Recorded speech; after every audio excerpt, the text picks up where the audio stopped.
तो दोस्तों आज फिर से भारत के वैज्ञानिकों ने एक बहुत बड़ी और अच्छी खुशखबरी दी है और भारत के वैज्ञानिक एक बार फिर से भारतीय वायुसेना की ताकत को बढ़ाने के लिए एक अहम कदम उठाने जा रहे हैं। और भले ही हमारा मित्र रशिया युद्ध में बिजी होने के कारण हमारी मदद नहीं कर पा रहा है, परंतु फिर भी भारतीय वायुसेना की ताकत में किसी भी प्रकार की कमी भारतीय वैज्ञानिक नहीं आने देंगे। दरअसल आप सभी को पता है कि हमारी भारतीय वायुसेना में करीब 1645 फाइटर जेट हैं और इन फाइटर जेटों में से 632 अटैक एयरक्राफ्ट हैं और इन 632 में से भी 272 की संख्या में तो सुखोई 30 MKI हैं। अब आप सभी जानते हो कि जो सुखोई 30 MKI है वो हमने रशिया से लिया था और यह सबसे ज्यादा नंबर में भारतीय वायुसेना में इंडक्ट है। और भारत की सुरक्षा के हिसाब से और टू फ्रंट वार को ध्यान में रखते हुए भारत को 42 स्क्वाड्रन में फाइटर जेट चाहिए, परंतु अभी यह 10 सालों तक 42 स्क्वाड्रन में फाइटर जेट नहीं मिल पाएंगे भारतीय वायुसेना को। इसलिए भारतीय वायुसेना चाहती है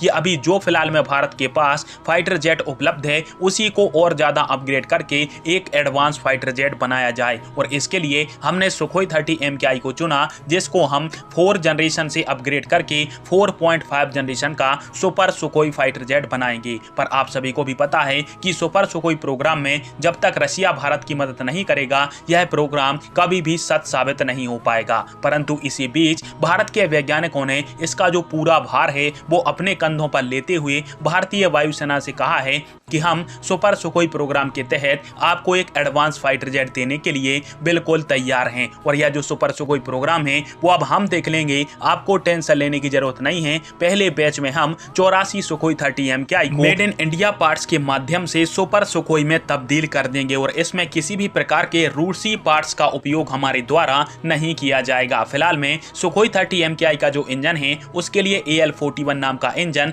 रशिया से तो भारत को लेना ही पड़ेगा और वो इंजन मात्र अकेला सुपर सुखोई में भारत के द्वारा लगाया जाएगा। जबकि बेहतरीन रडार, एडवांस एवियोनिक्स इलेक्ट्रॉनिक्स और इसके अलावा electronic warfare suit, electronic jamming port जैसे एडवांस और बेहतरीन जो उपकरण हैं वो भारत के वैज्ञानिक खुद बनाकर सुखोई 30 MKI में लगाएंगे। इसके अलावा भारत की वायुसेना सुखोई 30 MKI के लिए एक बेहद ही ताकतवर उत्तम AESA रडार को भारतीय साइंटिस्टों से विकसित करवा रही है, ताकि इस रडार के माध्यम से अपना सुखोई 30 MKI इतना पावरफुल बन जाए कि सुखोई 30 MKI से आने वाले समय में हाइपरसोनिक मिसाइलों को भी आसानी से लॉन्च किया जा सके। और इसलिए भारतीय वैज्ञानिक दिन रात एक कर रहे हैं ताकि 84 की संख्या में सुपर सुखोई भारतीय वायुसेना को जल्दी से जल्दी मिल जाएं। फिलहाल में भारतीय वैज्ञानिकों की इस मेहनत के ऊपर आप सभी की क्या राय है और भारतीय साइंटिस्टों की सपोर्ट में कमेंट बॉक्स में एक जय हिंद अवश्य लिखिएगा। वीडियो देखने के लिए धन्यवाद। जय हिंद, वंदे मातरम।